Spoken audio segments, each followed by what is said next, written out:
Hello viewers, welcome back to Mahi's green bites YouTube channel.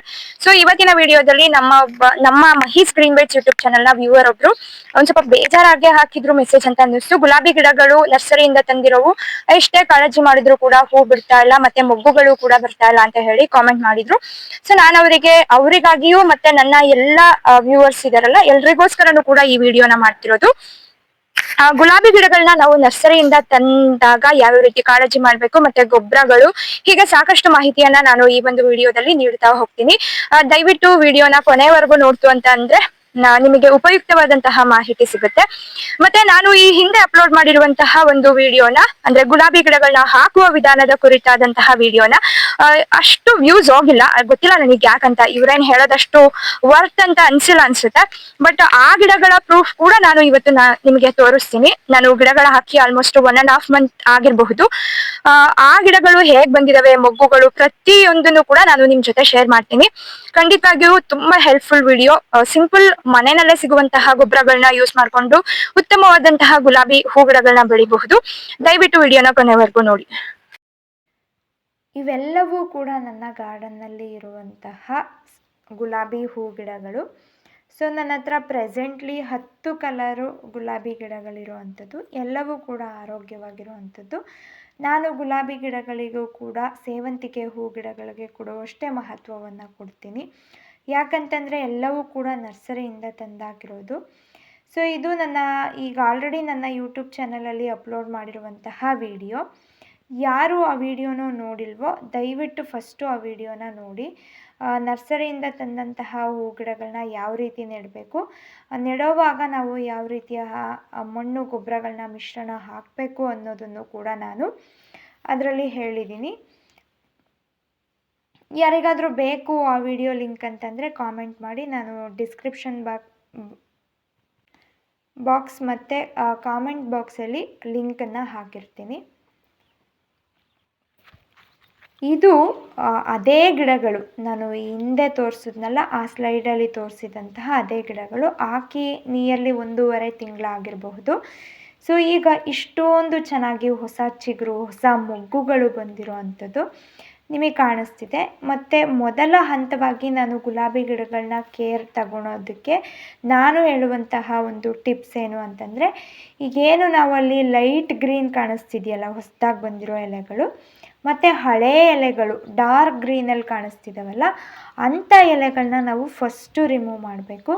ಯಾಕಂತಂದರೆ ಹೊಸ ಎಲೆಗಳಿಗೆ ಬೇಕಾದಂತಹ ಪೋಷಕಾಂಶಗಳನ್ನು ಕೂಡ ಈ ಹಸಿರು ಎಲೆಗಳು ಅಥವಾ ಹಳೆ ಎಲೆಗಳೇ ತಗೊಳ್ಳೋದ್ರಿಂದ ನಾವು ಅವೆಲ್ಲವನ್ನು ಕೂಡ ಸಂಪೂರ್ಣವಾಗಿ ಕಿತ್ತು ತೆಗಿಬೇಕು. ಮತ್ತು ಅದರಲ್ಲಿ ರೋಗ ಕೂಡ ಹರಡಿರುತ್ತೆ, ಅಂತಹ ರೋಗ ಬಡ್ದಂತಹ ಎಲೆಗಳನ್ನ ತೆಗೆದಾಕಬೇಕು. ಇನ್ನು ಎರಡನೆಯದಾಗಿ ಇದು ಕೂಡ, ಈ ಗಿಡ ಕೂಡ ನಾನು ಆಲ್ರೆಡಿ ಗುಲಾಬಿ ಗಿಡಗಳನ್ನ ನರ್ಸರಿಯಿಂದ ತಂದಾಗ ಹೇಗೆ ನೆಡಬೇಕು ಅಂತ ಮಾಡಿರೋ ಯೂಟ್ಯೂಬ್ ವಿಡಿಯೋ ಮಾಡೋ ದಿನ ಹಾಕಿದ್ದಂತಹ ಗಿಡ. ನಿಮಗೆ ಲೈವ್ ರಿಸಲ್ಟ್ ತೋರಿಸ್ತೀನಿ ನಾನು ಅಂತ ವಿಡಿಯೋದ ಆರಂಭದಲ್ಲೇ ಹೇಳಿದ್ದೆ. ಸೊ ಈಗ ಇಷ್ಟು ಚೆನ್ನಾಗಿ ಹೊಸ ಚಿಗುರೊಂದಿಗೆ ಕಂಗೊಳಿಸ್ತಿರುವಂತಹ ಗುಲಾಬಿ ಗಿಡ, ಆ್ಯಸ್ ಯೂಶ್ವಲ್ ನಾನು ಮೊದಲನೇ ಗಿಡದಲ್ಲಿ ಏನಂತ ಸಜೆಷನ್ ಕೊಟ್ಟನೋ ಅದೇ ರೀತಿ ಈ ಹಚ್ಚ ಹಸಿರಾಗಿ ಕಾಣಿಸ್ತಿರುವಂತಹ ಹಳೆ ಎಲೆಗಳನ್ನ ನಾವು ತೆಗಿಬೇಕು. ಹೊಸ ಎಲೆಗಳು ಮತ್ತಷ್ಟು ಬಂದು ಹೆಚ್ಚು ಮೊಗ್ಗುಗಳು ಬರೋದಕ್ಕೆ ಇದು ಸಹಾಯ ಆಗುತ್ತೆ. ಕಳೆ ಎಲ್ಲವನ್ನು ತೆಗೆದಾದ ನಂತರ ಮತ್ತೊಮ್ಮೆ ನಾವು ಈ ರೀತಿಯ ಆ ಗುಲಾಬಿ ಗಿಡದ ಸುತ್ತಲಿನ ಮಣ್ಣನ್ನು ಸಡಿಲಗೊಳಿಸ್ಕೋಬೇಕು. ಯಾಕಂತಂದರೆ ಮಣ್ಣಿನ ಒಳಗಡೆ ಹೆಚ್ಚು ಗಾಳಿ ಸಪ್ಲೈ ಆದಷ್ಟು ಕೂಡ ಗಿಡದ ಉಸಿರಾಡುವಿಕೆಗೆ, ಗಿಡದ ಬೇರುಗಳಿಗೆ ಸಾಕಷ್ಟು ಪ್ರಮಾಣದ ಪೋಷಕಾಂಶಗಳು ಸಿಗ್ತಾ ಹೋಗುತ್ತೆ. ಇದು ಇನ್ನೊಂದು ಬಿಳಿ ಗುಲಾಬಿ ಗಿಡ. ಇದು ಕೂಡ ನಾನು ಲಾಸ್ಟ್ ಇಯರ್ 2025ರಲ್ಲಿ ತೊಗೊಂಬಂದು ಹಾಕಿರೋ ಅಂಥದ್ದು. ಇದು ಆ್ಯಕ್ಚುಲಿ 2 ಗುಲಾಬಿ ಗಿಡ ಇರೋದು, ಒಂದು ಕಂಪ್ಲೀಟ್ ವೈಟು ಮತ್ತು ವೈಟ್ ಗುಲಾಬಿ ಗಿಡದೊಳಗಡೆ ಪಿಂಕ್ ಇರೋ ಅಂಥದ್ದು. ಸೊ ಅಲ್ಲಿ ನಾನೇನು ಕೈಯಲ್ಲಿ ತೋರಿಸಿದ್ನೋ ಅದು ಬಾಳೆಹಣ್ಣು ಸಿಪ್ಪೆ. ನಾನು ಬಾಳೆಹಣ್ಣು ಸಿಪ್ಪೆ ಗೊಬ್ಬರ ಮೀನ್ಸ್ ಬನಾನಾ ಫೀಲ್ ಫರ್ಟಿಲೈಸರ್ನು ಕೂಡ ಅವಾಗವಾಗೆ ಗುಲಾಬಿ ಗಿಡಗಳಿಗೆ ಹಾಕ್ತಾ ಇರ್ತೀನಿ. ಮತ್ತು ಇದು ಕೂಡ ನನ್ನ ನೆಚ್ಚಿನ ಗುಲಾಬಿ ಗಿಡ ಅಂತಲೇ ಹೇಳ್ಬೋದು. ಇದು ಕೆಂಪು ಗುಲಾಬಿ ಗಿಡ, ಚಿಕ್ಕಮಗಳೂರು ನರ್ಸರಿಯಿಂದ ತಂದಿರೋ ಅಂಥದ್ದು. ಅಫ್ಕೋರ್ಸು ಕಳೆ ಎಲ್ಲವನ್ನು ಕೂಡ ಚೆನ್ನಾಗಿ ತೆಗೆದು ಮಣ್ಣನ್ನು ಸಡಿಲಗೊಳಿಸ್ಕೋಬೇಕು. ಬೇರಿನ ಅಂದರೆ ಗಿಡದ ಸುತ್ತಮುತ್ತ ಸ್ವಲ್ಪ ದೂರದಲ್ಲಿ ನಾವು ಈ ರೀತಿ ಮಣ್ಣನ್ನು ಸಡಿಲಗೊಳಿಸ್ಕೋಬೇಕು. ತುಂಬ ಹತ್ತಿರದಲ್ಲಿ ಯಾವುದೇ ಕಾರಣಕ್ಕೂ ಕೂಡ ಮಣ್ಣನ್ನು ಈ ರೀತಿ ಮಾಡಬಾರ್ದು. ಇನ್ನೊಂದು ಗೊಬ್ಬರ ಅಂತಲೇ ಹೇಳ್ಬೋದು. ನಾನು ನಮ್ಮ ಗಾರ್ಡನಲ್ಲಿ ಸಾಕಷ್ಟು ಎರೆಹುಳುಗಳು ನನಗೆ ಪ್ರತಿನಿತ್ಯ ನನ್ನ ಗಾರ್ಡನಲ್ಲಿ ಏನಾದರೂ ಕ್ಲೀನ್ ಮಾಡೋವಾಗ ಸಿಗ್ತಾ ಹೋಗುತ್ತೆ. ಇದು ಕೂಡ ಒಂದು ನ್ಯಾಚುರಲ್ ಫರ್ಟಿಲೈಸರ್ ಅಂತಲೇ ಹೇಳ್ಬೋದು. ಮಣ್ಣಿನ ಫಲವತ್ತತೆ ಹೆಚ್ಚಿಸೋದಕ್ಕೆ ಇರುವಂತಹ ಒಂದು ನೈಸರ್ಗಿಕ ಹುಳು ಯಾವುದು ಅಂದರೆ ಅದು ರೈತ ಮಿತ್ರ ಎರೆಹುಳು. ಇನ್ನು ಮೂರನೆಯದಾಗಿ ನಾನು ಹಾಕುವಂತಹ ಗೊಬ್ಬರದ ಮಿಶ್ರಣ ಯಾವುದು ಅಂದರೆ ಒಂದು ಕೆಂಪು ಮಣ್ಣು ಮತ್ತು ಇನ್ನೊಂದು ತಿಪ್ಪೆ ಗೊಬ್ಬರ ಅಥವಾ ಹಸುವಿನ ಸಗಣಿ ಗೊಬ್ಬರ. ಅದು ಕೂಡ ಚೆನ್ನಾಗಿ ಒಣಗಿರಬೇಕು. ಹಸಿ ಸಗಣಿನ ಯೂಸ್ ಮಾಡಬಾರ್ದು. ಯೂಸ್ ಮಾಡ್ಬೋದು, ಬಟ್ ಗಿಡದ ಬುಡಕ್ಕೆ ಹಾಕೋದಕ್ಕಿಂತ ಸ್ವಲ್ಪ ದೂರದಲ್ಲಿ ಹಾಕಿ ಅದನ್ನು ನೀರು ಹಾಕಿ ಚೆನ್ನಾಗಿ ಕಲಸಿ ಕೂಡ ಹಾಕ್ಬೋದು. ಅದು ಕೂಡ ಉತ್ತಮವಾದಂತಹದ್ದು.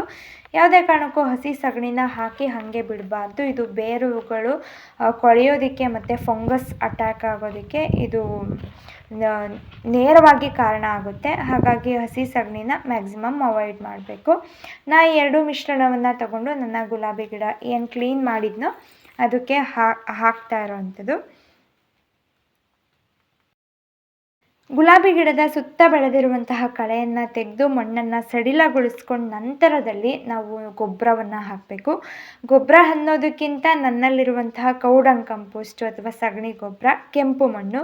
ನನ್ನ ಗಾರ್ಡನ್ನಲ್ಲಿರುವಂತಹ ಎಲ್ಲ ಗಿಡಗಳಿಗೂ ಮೊದಲ ಆದ್ಯತೆ ಕೆಂಪು ಮಣ್ಣು ಮತ್ತು ಕೌಡಂಗ್ ಕಾಂಪೋಸ್ಟು. ವರ್ಮಿ ಕಾಂಪೋಸ್ಟು ಖಾಲಿ ಆಗಿರೋದ್ರಿಂದ ನಾನು ಆಲ್ರೆಡಿ ವರ್ಮಿ ಕಾಂಪೋಸ್ಟ್ ತಯಾರು ಮಾಡೋದಕ್ಕೂ ಕೂಡ ಸಿದ್ಧತೆ ಮಾಡಿದ್ದೀನಿ.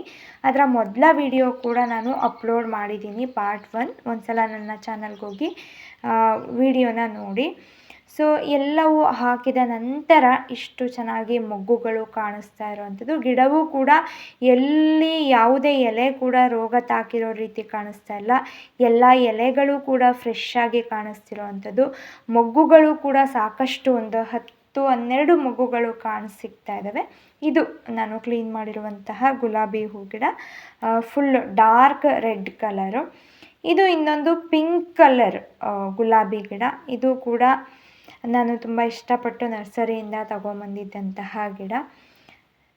ಅಂದರೆ ಇದಿನ್ನೂ ತುಂಬ ಚಿಕ್ಕ ಗಿಡ ಆಗಿರೋದ್ರಿಂದ ಕಡಿಮೆ ಹೂ ಬಿಡ್ತಿರೋ ಅಂಥದ್ದು. ನಾನು ಯಾವ್ಯಾವುದೆಲ್ಲ ಡೆಡ್ ಲೀವ್ಸ್ ಇತ್ತಲ್ಲ, ಇದು ತುಂಬ ಇಂಪಾರ್ಟೆಂಟು. ಯಾರ್ಯಾರೆಲ್ಲ ಗುಲಾಬಿ ಗಿಡದಲ್ಲಿ ಹೂ ಬರ್ತಿಲ್ಲ ಅಂತ ಹೇಳ್ತಿದ್ದಾರೋ ಅವರು ನೀಟಾಗಿ ಫಾಲೋ ಮಾಡಲೇಬೇಕಾದಂತಹ ಟಿಪ್ಸು. ಒಣಗಿದ ಎಲೆಗಳನ್ನೆಲ್ಲ ತೆಗೆದು ಗೊಬ್ಬರ ಹಾಕಬೇಕು. ನಿಮಗೆ ರಿಸಲ್ಟ್ ಕೂಡ ನಾನು ತೋರಿಸ್ತಾ ಇದ್ದೀನಿ. ಎಲ್ಲ ಕೇರ್ ಮಾಡಿದ ನಂತರ ಇಷ್ಟು ಚೆನ್ನಾಗಿ ಕಾಣಿಸ್ತಾ ಇದೆ. ಸೊ ಇದು ಈ ಕಲರ್ ಗುಲಾಬಿ ಗಿಡ ನಾನು ಈ ಹಿಂದೆ ಕ್ಲೀನ್ ಮಾಡಿರೋ ಅಂಥದ್ದು. ಇದು ಮತ್ತೊಂದು ವೆರೈಟಿ ಗುಲಾಬಿ ಗಿಡ, ಸಣ್ಣ ಗುಲಾಬಿ ಹೂ ಬಿಡುವಂತಹ ಗುಲಾಬಿ ಗಿಡ. ಎಲ್ಲವೂ ಕೂಡ ನರ್ಸರಿಯಿಂದನೇ ತಂದಿರೋ ಅಂಥದ್ದು. ನಾನು ಗುಲಾಬಿ ಕಟ್ಟಿಂಗ್ಸ್ ಮೂಲಕ ಬೆಳೆಯೋದಕ್ಕೆ ಸಾಕಷ್ಟು ಸಲ ಪ್ರಯತ್ನ ಪಟ್ಟಿದ್ದೀನಿ, ಬಟ್ ರಿಸಲ್ಟ್ ನನಗೊಂದು ಸಲನೂ ಕೂಡ ಚೆನ್ನಾಗಿ ಸಿಕ್ಕಿಲ್ಲ. ಅಲ್ಲಿ ಏನು ನಾನು ತಪ್ಪು ಮಾಡ್ತಿದ್ದೀನಿ ಅಂತ ನನಗೆ ಗೊತ್ತಾಗ್ತಾ ಇಲ್ಲ. ನೀವು ಯಾರಾದರೂ ಈ ವಿಡಿಯೋ ನೋಡ್ತಿರೋರು ನನಗೆ ಕಾಮೆಂಟ್ ಮಾಡಿ, ಯಾವ ರೀತಿ ಒಂದು ಕಟ್ಟಿಂಗ್ಸ್ ಮೂಲಕ ಗುಲಾಬಿ ಗಿಡಗಳನ್ನ ಬೆಳೆಯೋದು ಅಂತ ಗೊತ್ತಿರೋರು. ಸೊ ಇದು ಅಷ್ಟೇ, ನಾನು ಎಲ್ಲ ಎಲೆಗಳನ್ನೂ ಕೂಡ ಡೆಡ್ ಲೀವ್ಸ್ ಅಂತ ಅಂದರೆ ಒಣಗಿರೋ ಎಲೆಗಳು, ರೋಗ ತಾಕಿರುವಂತಹ ಎಲೆಗಳು ಎಲ್ಲವನ್ನು ತೆಗಿಬೇಕು. ಮತ್ತು ಗುಲಾಬಿ ಗಿಡವನ್ನು ಲೈಟ್ ಪ್ರೂನಿಂಗ್ ಅಂದರೆ ಸ್ವಲ್ಪ ಸ್ವಲ್ಪ ಕಟ್ ಮಾಡಿ ತೆಗಿಬೇಕು. ಹೂವೆಲ್ಲ ಅರಳಿ ಆಗಿರುವಂತಹ ರೆಂಬೆಗಳು, ಕೊಂಬೆ ಯಾವುದಿರುತ್ತೋ ಅದಷ್ಟನ್ನು ತೆಗಿಬೇಕು. ನಾವು ವರ್ಷಕ್ಕೆ ಒಂದು ಸಲ ಮಾತ್ರ ನಾವು ಗುಲಾಬಿ ಗಿಡವನ್ನು ಹಾರ್ಡ್ ಪ್ರೂನಿಂಗ್ ಮಾಡಬೇಕು. ಹಾರ್ಡ್ ಪ್ರೂನಿಂಗ್ ಅಂತಂದರೆ ಪೂರ್ತಿ ಗಿಡವನ್ನೇ ಒಂದು ಸಲ ಕಟ್ ಮಾಡಿ ತೆಗೆಯೋ ಅಂಥದ್ದು. ಮೀನ್ಸ್ ಯಾವ್ಯಾವ ಹೂವೆಲ್ಲ ಬಂದಾದ ನಂತರದಲ್ಲಿ ಕಟ್ ಮಾಡಬೇಕು. ಆಗ ಹೊಸದಾಗಿ ಹೊಸ ಚಿಗುರು, ಹೊಸ ಉತ್ಸಾಹದಿಂದ ಗಿಡ ಬೆಳೆಯೋದಕ್ಕೆ ಅದು ಸಹಾಯ ಆಗುತ್ತೆ.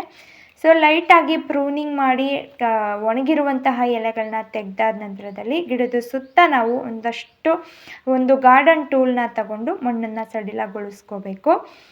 ನನ್ನ ಮೋಸ್ಟ್ ಪ್ರಯಾರಿಟಿ ಕೌಡಂಗ್ ಕಾಂಪೋಸ್ಟು. ನಾನು ಎಲ್ಲ ಗಿಡಗಳಿಗೂ ಯೂಸ್ ಮಾಡೋವಂಥದ್ದು. ಯಾರ್ಯಾರೆಲ್ಲ ಹಸು ಸಾಕಣೆ ಮಾಡ್ಕೊಂಡಿದ್ದೀರೋ ಅವ್ರಿಗೆ ಕೌಡಂಗ್ ಕಾಂಪೋಸ್ಟು ಆರಾಮಾಗಿ ಸಿಗ್ತಾ ಹೋಗುತ್ತೆ. ನೀವು ನೋಡ್ತಾ ಇರ್ಬೋದು, ಇದೆಲ್ಲ ಪ್ರೋಸೆಸ್ ಮಾಡಿದ ನಂತರದಲ್ಲಿ ನನ್ನ ಗುಲಾಬಿ ಗಿಡ ಹೊಸ ಎಲೆ ಹೂಗಳಿಂದ ಕಂಗೊಳಿಸ್ತಿದೆ. ಇದು ಹೊಸದಾಗಿ ಬಂದಿರುವಂತಹ ಹೂಗಳು. ಇಷ್ಟು ಮಾಡಿ ನೋಡಿ. ನಾನಲ್ಲಿ ಏನಾದರೂ ಸುಳ್ಳು ಹೇಳ್ತಿದ್ದೀನಿ ಅಂತ ನಿಮ್ಗೆ ಅನಿಸಿದ್ರೆ ನನ್ನ ಚಾನಲ್ ನೋಡೋಕ್ಕೆ ಹೋಗಬೇಡಿ.